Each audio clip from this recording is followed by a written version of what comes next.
గ్రామ దేవతలు కూడా దేవతలే. గ్రామ దేవతలకి గ్రామం మీద అభిమానం బాగా ఉంటుంది. ఆ గ్రామంలో వాళ్ళు గ్రామదేవత పూజ చేయకుండా కాశీ వెళ్ళామంటే కుదరదండి. ముందు గ్రామదేవత కొబ్బరికాయ కొట్టే కాశీ వెళ్ళాలి. గ్రామదేవతలు ఎలాంటి వాళ్ళు అంటే పితృదేవతలు లాంటి వాళ్ళు.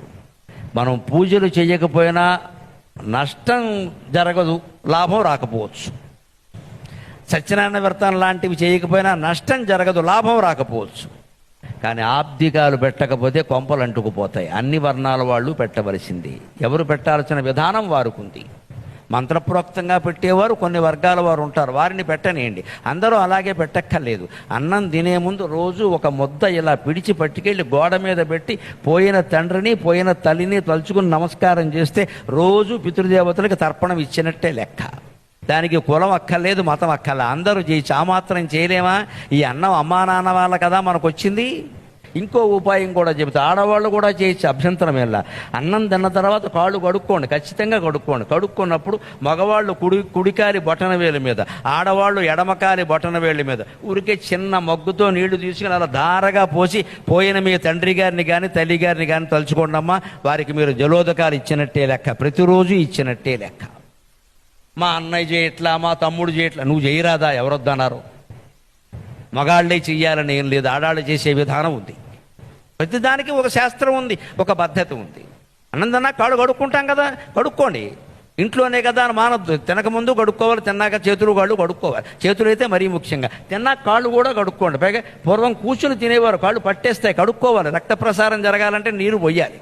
లోపలికి వెళ్ళి కడుక్కున్నాక ఆ కుడికాలి బొట్టన వేల మీద మగవాళ్ళు, ఎడమకాలి బొట్టన వేల మీద ఆడవాళ్ళు ఆ మగ్గు నీళ్ళతో ధారగా ఇలా పోసి కన్నీళ్లతో భగవంతుడికి పితృదేవతలకి తర్పణం ఇయ్యచ్చు. నాన్నగారు నన్ను క్షమించండి, మీరుండగా మీకేం చేశానో తెలియదు, అమ్మా నన్ను క్షమించు, మా కోసం ఎంతో చేసావు, మేము మీకు ఏం చేసామో తెలియదు, వెళ్ళిపోయారు, మీకు సద్గతులు కలగాలని అందరూ ప్రార్థించవచ్చు అమ్మా.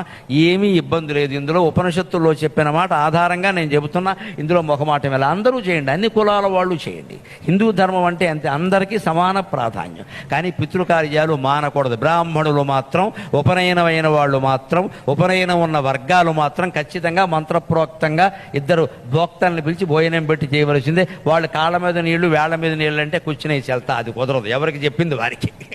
వారు చెప్పే విధానం, చేసే విధానం ప్రకారం వారు చేయాల్సిందే. అందరూ అన్నీ చేయలేరు కాబట్టి మార్చారు. ఇందులో విశేషం ఏంటంటే పితృదేవతలు అసలు దేవతలకి మనం చుట్టాలు కాదు. రాముడికి నువ్వు బావమరిది కాదు, సీతాదేవికి నేనే తోడుకోవడం కాదు. ఇక్కడ వాళ్ళు మనం ఎందుకు కాపాడాలి? బంధుత్వం ఏముంది? కానీ పితృదేవతలకి మనతో బంధం ఉంది. మన తల్లికి మనమే సంతానం, మనకు ఆవిడే తల్లి, ఇంకొకరు లేరు, ఇంకో తల్లి లేదు. మన తండ్రి మనకే తండ్రి, ఇంకెవరికి తండ్రిగా, మనకు ఆయనే తండ్రి, ఇంకో తండ్రి లేడుగా. ఆ మమకారం వాళ్ళకి వేరే జన్మ ఎత్తినా సరే, వేరే లోకానికి వెళ్ళినా సరే ఉంటుంది. అందుకని మనం ఆబ్దికాలు పెడుతుంటే, పితృకార్యాలు చేస్తుంటే వాళ్ళు ఎప్పుడు ఇక్కడ వంశం వృద్ధి చెందేలాగా ఆశీర్వదిస్తారు. అనుమానం ఏం లేదు, అందులో మానకూడదు.